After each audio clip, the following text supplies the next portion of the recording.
Regardez-moi cette cake au yaourt, très facile à réaliser et très très très bon pour un petit déjeuner ou bien pour le goûter des enfants. Vraiment, n'hésitez pas à le mettre dans votre favori et le partager et de le liker. Mes amours, oh là là, je vous présente les ingrédients. Il y a la farine, ensuite les œufs, le sucre, l'levure et le pot de yaourt.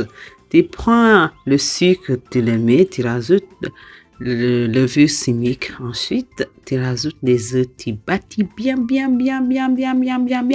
Oui. Après, tu rajoutes encore le yaourt. Quand tu rajoutes le yaourt, tu le rajoutes, tu le mélanges bien encore. Tu mélanges très très bien. Ensuite, tu rajoutes petit à petit la farine. Et n'oublie pas le beurre aussi. Ce n'est pas beaucoup, c'est un petit peu. Soit beurre ou bien l'huile. 2 cuillères d'huile ou bien 10 grammes de farine et de beurre. Franchement, c'est tellement facile à réaliser. Oh là là, c'est tellement facile à réaliser. Ensuite, tu vas encore bâtir. Ensuite, tu rajoutes la farine petit à petit. Franchement, c'est pas difficile de faire cette cake. Si vous voulez le faire matin ou pour le goûter des enfants, c'est la meilleure gâteau au yaourt à refaire à la maison. Vraiment, c'est facile à faire.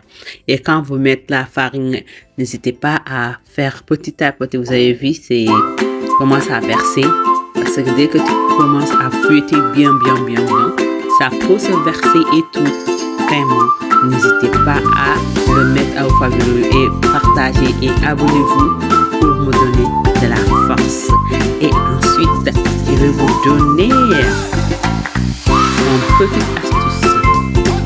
Je fais ça aux dernières minutes. Quand vous voulez voir si votre gâteau yaourt est cuit, il faut prendre un couteau pour le mettre dedans. La première fois, si vous voyez la farine sur le couteau, ça veut dire que ce n'est pas cuit. La deuxième fois, si vous le mettez bien sur le couteau, ça veut dire que votre gâteau ou bien votre cake est bien cuite. Franchement. Ensuite, je vais vous donner une autre astuce, mais avant. L'astuce est quand tu finis de faire ton gâteau ou bien tes cakes, tu as envie que ça soit bien moelleux. Il faut prendre du sucre avec de l'eau, tu les mélanges. En même temps, n'oubliez pas de mettre le beurre sur votre moule. Ensuite, vous ajoutez de la farine ou bien vous laissez comme ça dépend de vous. Maintenant, l'astuce que je voulais vous donner. Quand vous faites votre gâteau, vous voulez que ça soit bien moelleux, prenez du sucre et de l'eau, mettez sur la marmite et mettez-le dans le four. Et il faut bien pour que ça vous donne un bon sirop. Maintenant, si vous êtes quelqu'un qui n'aime pas trop sucre, il n'y a pas de souci. Prenez du miel. Ensuite, vous rajoutez avec de l'eau, vous le mettez sur le four jusqu'à vous sentez que ça commence à être un sirop. Dès que votre gâteau est bien cuit, vous le mettez sur la table. Vous prenez ce sirop, vous le mettez dessus et vous le laissez reposer. Mes amis, si vous allez couper ce gâteau, cette cake, vous allez voir comment ça va être moelleux. Attention, c'est pour le sucre. Gâteau sucré. Gâteau salé, vous n'allez pas mettre ce que je vous ai donné comme astuce. Vous le mettez sur le gâteau au sucre, mes amours. Ensuite, j'ai pris un credon pour mettre ça en pot comme ça, pour que ça sorte joli et un peu bas. J'ai reçu un gâteau très joli.